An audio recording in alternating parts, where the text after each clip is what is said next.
Hello बच्चों, चलिए प्रश्न को समझते हैं। चुंबकीय आघूर्ण m बराबर 0.32 जूल प्रति टेस्ला वाला एक छोटा छड़ चुंबक 0.15 टेस्ला के एक समान बाह्य चुंबकीय क्षेत्र में रखा है। यदि यह छड़ चुंबक क्षेत्र के तल में घूमने के लिए स्वतंत्र हो तो इस क्षेत्र के किस विन्यास में यह स्थायी संतुलन में होगा। प्रत्येक स्थिति में चुंबक की स्थितिज ऊर्जा का मान बताइए। मुख्य अवधारणा में हम देख सकते हैं कि इस प्रकार से कोई एक समान चुंबकीय क्षेत्र B है जिसमें कोई छोटी छड़ चुंबक N इस प्रकार से थीटा कोण पर है। इस छड़ चुंबक का चुंबकीय आघूर्ण M है, तो इस छड़ चुंबक की थीटा स्थिति पर स्थितिज ऊर्जा U बराबर -mb कोस थीटा होगी। इस छड़ चुंबक की दिशा चुंबकीय आघूर्ण की दिशा S से N की ओर इस प्रकार से होती है।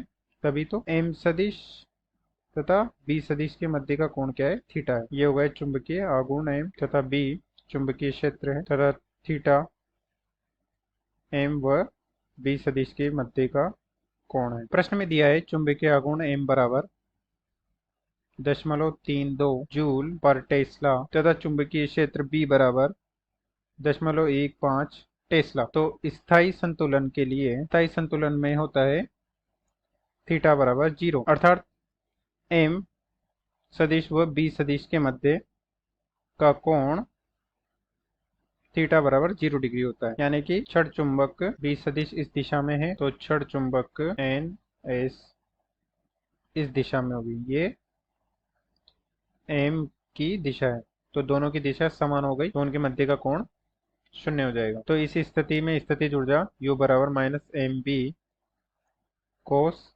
थीटा से थीटा बराबर 0 है तो -mb हो जाएगी कोस 0। मान रख देंगे U बराबर -0.32 गुणा 0.15 गुणा 1, हल करने पे 4.8 गुणा 10 की घात -2 जूल। अतः दिए गए प्रश्न का सही उत्तर स्थायी संतुलन की अवस्था में स्थितिज ऊर्जा -4.8 गुणा 10 की घात -2 जूल है।